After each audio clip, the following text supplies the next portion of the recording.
દર વર્ષની જેમ આપણે પ્રી મોન્સૂન કામગીરીમાં દર વર્ષે નગરપાલિકા જર્જરિત મકાનનો સર્વે કરતી હોય છે અને આ વર્ષેના આ સર્વે દરમિયાન લગભગ 215થી આજુબાજુ જેટલી નોટિસો ઇસ્યુ કરવામાં આવી છે, જેમાં મકાન ઉતારવાની અથવા તો જરૂર પડે તો રિનોવેશન કરવા માટે નોટિસો પાઠવેલ છે.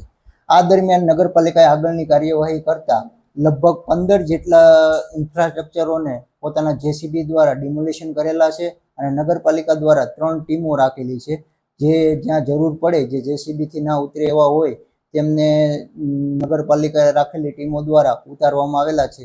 એમના દ્વારા લગભગ 10 થી 12 મકાનો ઉતારેલ છે આજ સુધીમાં. આ માટે હું માંગરોળ નગરપાલિકાના તમામ રહેવાસીઓને એક ખાસ નમ્ર વિનંતી કરું છું કે જેમને પણ નોટિસ મળેલી છે તેમનું મકાન જો ઉતારવા પાત્ર હોય તો એ તાત્કાલિક ધોરણે ઉતારવાની કાર્યવાહી કરે, અથવા તેમને કોઈ પ્રકારનું રિનોવેશન કરાવવાનું થતું હોય તો રિનોવેશનની કાર્યવાહી કરે.